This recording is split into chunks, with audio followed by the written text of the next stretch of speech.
Hey guys, Simple Reefs here, and today's video is going to be a request from a subscriber, Bubba Shinobi.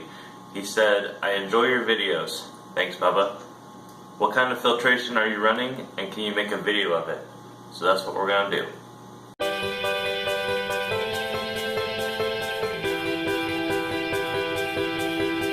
If you have a Biocube, either the 29 or the 14, you know the filtration that comes with it standard is not that great.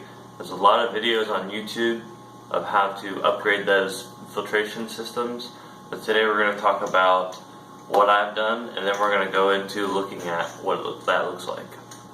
So for starting out, I made my tank rimless, and I have a video about that already. I'll put it down in the descriptions, and that just eliminated the problem of the tank being too warm because the lights were right on top of the water and enclosed.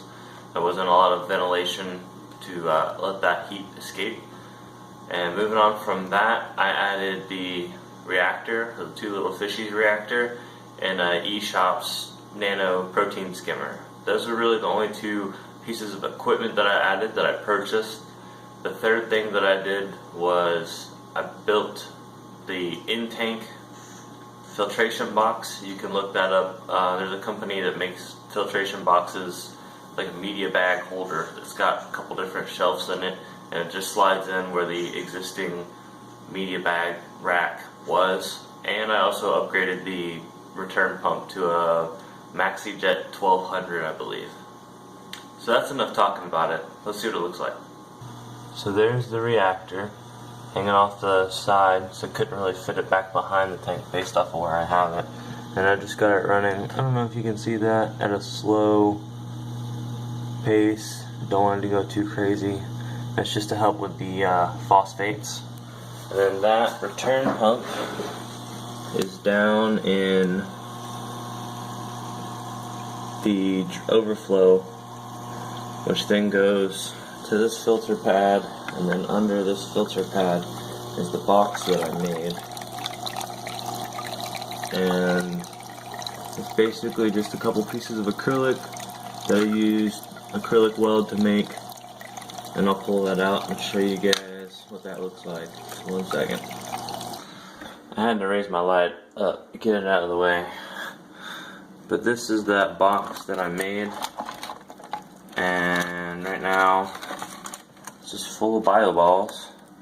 I tried to put live rubble rock in there, but because I didn't put a plate on this front side, it just always got caught and was a real pain in the butt.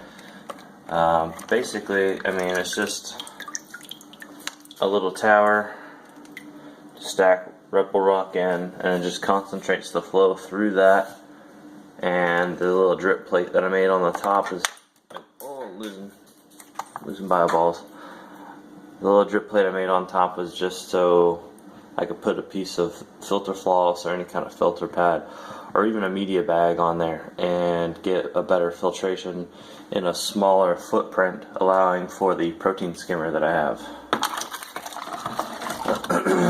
So the protein skimmer I got on a trade-in because I downsized my tank and sold my large 55-gallon cube that I had down to the 29 bio, and I had a pretty decent protein skimmer on that, so I traded that in. Took a little bit of a loss, but that's alright, and got this little guy that jams out.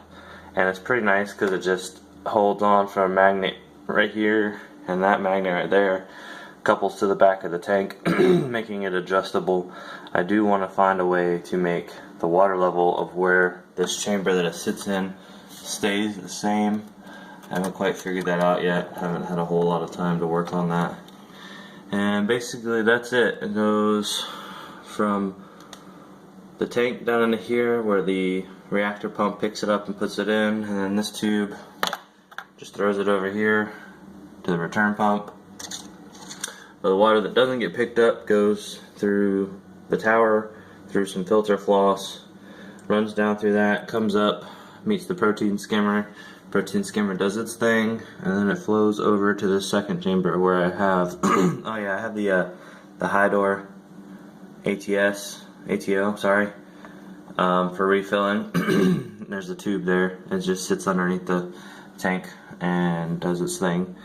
But anyways, it flows over to the MJ 1200 down there, and I did put a piece of silicone mat that you can get from like Walmart or Target or any place like that.